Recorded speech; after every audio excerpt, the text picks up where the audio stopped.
Baik, Bismillahirrahmanirrahim. Assalamualaikum warahmatullahi wabarakatuh.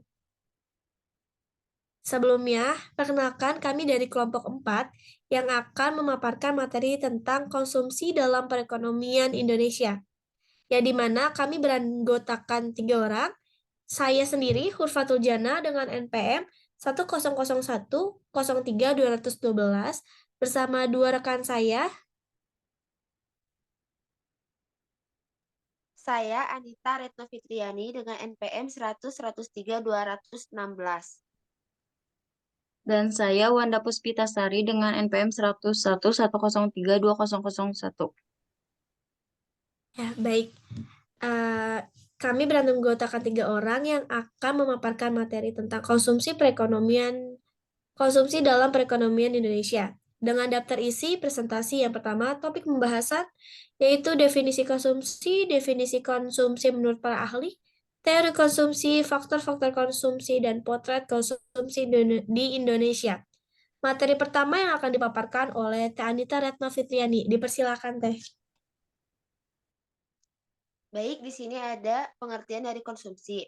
Konsumsi adalah kegiatan yang bertujuan mengurangi atau menghabiskan daya guna suatu benda, baik berupa barang atau jasa, untuk memenuhi kebutuhan dan kepuasan secara langsung. Orang yang menjalankan kegiatan konsumsi disebut dengan konsumen. Boleh lanjut, Teh? Di sini ada definisi konsumsi menurut para ahli.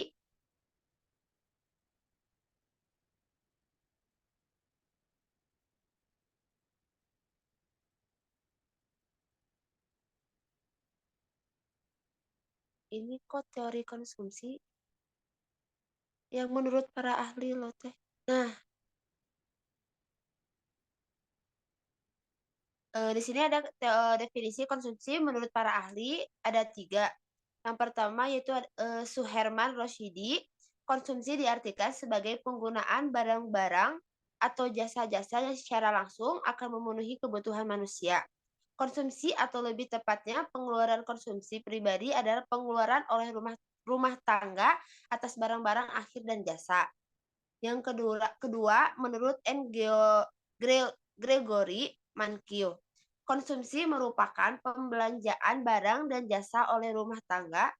Barang meliputi pembelanjaan rumah tangga pada barang yang tahan lama seperti kendaraan, alat-alat rumah tangga, dan barang tidak tahan lama seperti makanan, pakaian. Jasa meliputi barang yang tidak berwujud seperti potong rambut, layanan kesehatan. Yang ketiga menurut Muhammad Abdul Halim, pengeluaran konsumsi rumah tangga yaitu pengeluaran yang dilakukan oleh rumah tangga untuk membeli barang-barang dan jasa untuk kebutuhan hidup sehari-hari dalam suatu periode tertentu.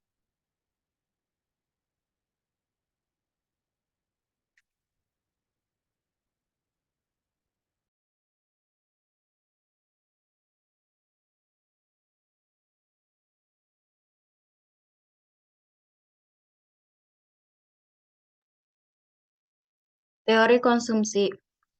Teori konsumsi siklus hidup. Teori ini berpendapat bahwa kegiatan seumur hidup menurut teori siklus hidup, faktor sosial ekonomi seseorang atau rumah tangga sangat mempengaruhi pola konsumsi orang atau rumah tangga tersebut.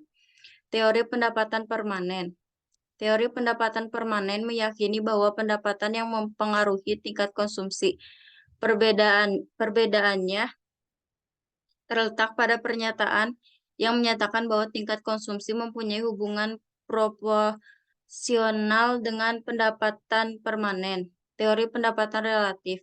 Inti dari teori konsumsi pendapatan relatif adalah tingkat konsumsi masyarakat dipengaruhi oleh tingkat pendapatan disposable di masa yang lalu, terutama tingkat pendapatan tertinggi yang pernah dicapai karena pola konsumsi saat ini masih dipengaruhi pola konsumsi yang lalu.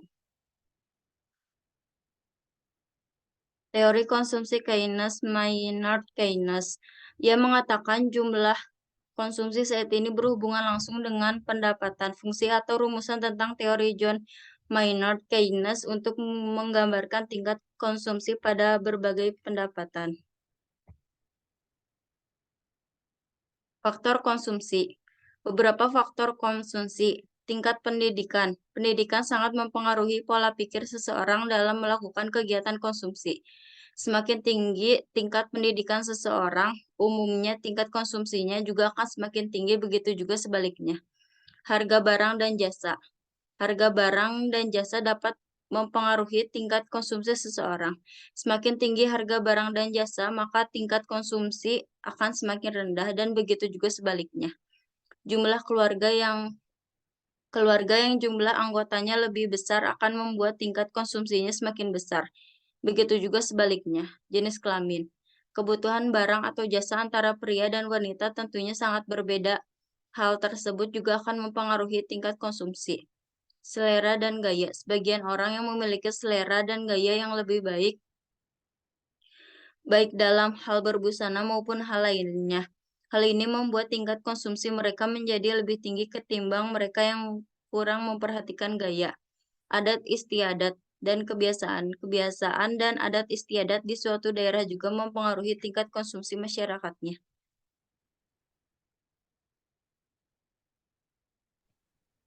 Baik, potret konsumsi di Indonesia. Menurut Keynes, faktor utama yang menentukan prestasi ekonomi suatu negara adalah pengeluaran agregat, yang merupakan pembelanjaan masyarakat terhadap barang dan jasa. Keputusan konsumsi rumah tangga mempengaruhi keseluruhan perilaku perekonomian, baik dalam jangka panjang maupun jangka pendek. Kebanyakan negara pengeluaran konsumsi sekitar 50-75% dari produk domestik bruto atau PDB. Sehingga konsumsi rumah tangga mempunyai dampak dalam menentukan fluktuasi kegiatan ekonomi dari suatu waktu ke waktu lainnya, di mana konsumsi individu berbanding lurus dengan pendapatnya.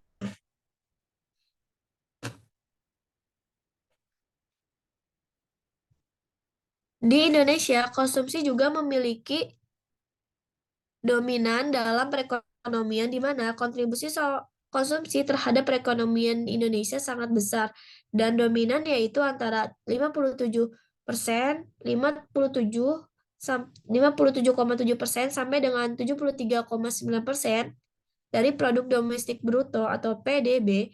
Fluktuasi besaran konsumsi terjadi selama kurun waktu 1999 sampai 2008. Pada tahun 2001, kontribusi konsumsi mengalami penurunan yang cukup signifikan, yaitu 11,2% dari PDB. Tetapi pada tahun berikutnya terus mengalami kecenderungan peningkatan seiring dengan peningkatan jumlah penduduk Indonesia, di mana kebutuhan masyarakat atas barang dan jasa juga menunjukkan peningkatan. Konsumsi terendah terjadi pada tahun 2006, yaitu 3,2%. Masalah ekonomi yang berdampak pada perekonomian Indonesia membuat perkembangan pendapatan masyarakat menurun, yang akhirnya membuat daya beli masyarakat juga menurun. Namun, perkembangan konsumsi tertinggi terjadi pada tahun 2008, yaitu 5,3%.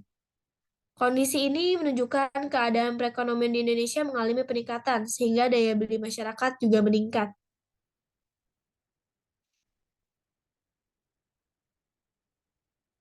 Baik, di sini saya akan menjelaskan tentang potret konsumsi yang bersumber dari Bank Indonesia dan BPS 2010.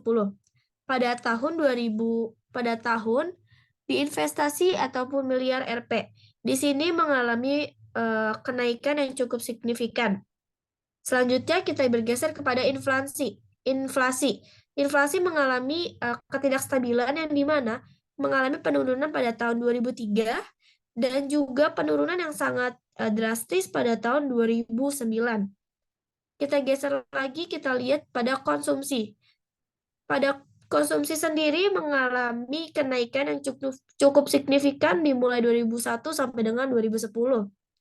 Dan pengeluaran pemerintah di sini juga mengalami kenaikan yang cukup signifikan yang tidak mengalami penurunan. Dan juga kita geser ke samping, yaitu net export. Di sini mengalami beberapa penurunan yang terjadi pada tahun 2005, yang dimana turun menjadi 153,911. yang dimana mengalami penurunan yang cukup signifikan. Kita geser ke samping yaitu pendapatan disposable. Di sini mengalami kenaikan yang cukup tinggi ataupun cukup signifikan dimulai dari 2001 sampai dengan 2010. Kita lihat di suku bunga yang mengalami ketidakstabilan yang dimana penurunan yang terdapat pada tahun 2009 dan 2010 yang sangat-sangat signifikan. Dan yang terakhir kita bisa lihat bersama-sama mengenai konsumsi sebelumnya. Itu mengalami kenaikan ataupun peningkatan dari tahun 2001 sampai dengan 2010.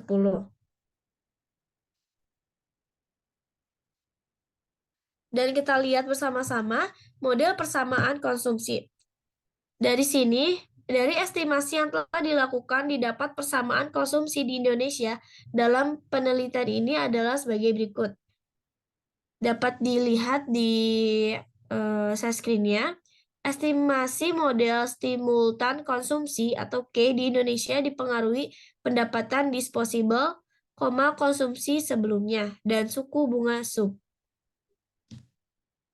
Mungkin cukup sekian dari kelompok kami yang telah memaparkan materi yang telah kami paparkan. Saya Hurfatul Jannah dengan NPM 100103212 pamit undur diri bersama rekan saya Anita Retno Fitriani dengan NPM 100-103-216.